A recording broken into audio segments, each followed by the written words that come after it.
հնարավորություն կունենա ընդդիմությունը ինքը թելադրել այս մեկ ամսում քաղաքական օրակարգ, որովհետև մենք տեսնում ենք առ այսօր դա կարծես թե այնքան էլ չի հաջողվում, որովհետև Փաշինյանը օգտագործում է բոլոր իր լծակները, նա չունի սահմաններ եւ կարծես թե այդ առումով փոքր-ինչ դվում է թե այսպես նահանջած դիրքերում է ընդդիմությունը ամբողջությամբ այդ օրակարգը կկարողանաք վերցնել ձեր ձեռքը եւ տանել առաջ եւ հասնել հաղթանակի։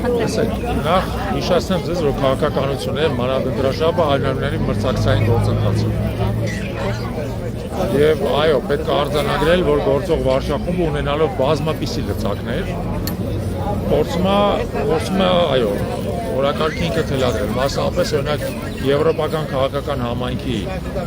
այդ ամբողջ համաժողովը Հայաստանում, դա մեր ներքին գործերի մեջ ընդգծված միջամտություն է, ընդգծված։ Եվ նույնիսկ այն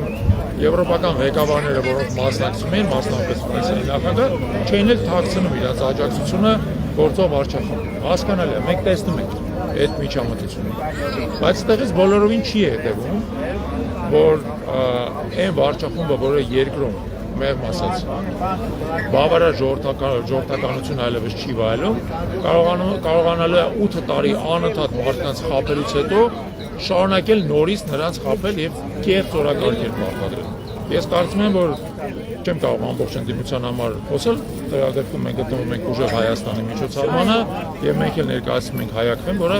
աջակցելու է ուժեղ Հայաստան։ Մենք փորձելու ենք այդ կեղծ օրակարգերը կոտրել եւ դրա փոխարեն մեր ժողովրդին ներկայացնել այն իրական օրակարգը,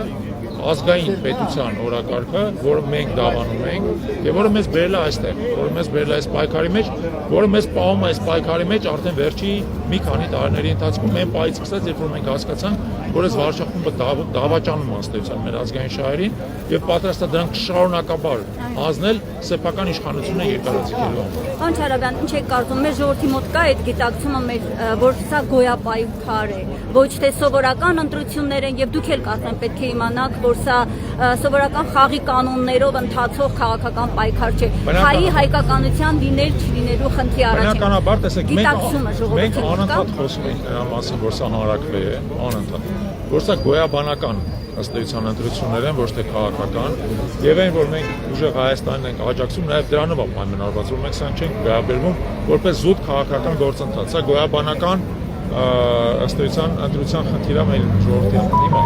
Երբ որ մենք խոսում ենք մեր ժողովրդի մասին, եկեք հիշենք հետեւյալը, հա, որ այնուամենայնիվ ժողովուրդը դրանք միլիոնավոր անհատներ են, եւ այդ անհատները տարբեր են։ Չի կարելի մի ընդհանրական գնահատական տալ ամբողջ ժողովրդին։ Ես 3 տառացիորեն պատահականորեն ունկնդիր եմ եղել մի խոսակցության, որտեղ խոսողները չէին ճանաչում ինձ այդ պահին, հա, հետո հասկացան, հա։ Ոնցից մեկը ասում էր ես Փաշինյանն եմ ընտրելու, որտեղ չեմ ուզում ռուսի սապոգի տակ ապրեմ, իսկ մյուսը ասում էր իսկ դու հասկանում ես, որ դրա այլընտրանքը թուրքական յաթաղանն է։ Ու այդ մարդիկ ինձանից անկախ են իրար հետ խոսում։ Սպորտային ակումբում էր այդ խոսակցությունը տեղի ունենում, իրանք չէին էլ տեսել, որ ես լսում եմ։ Հետո վերջում ես միացա խոսակցությանը, բնականաբար հասկանալի, ասելով, որ այդքան մի բան արեք, էլի կաշերքի նժարների վրա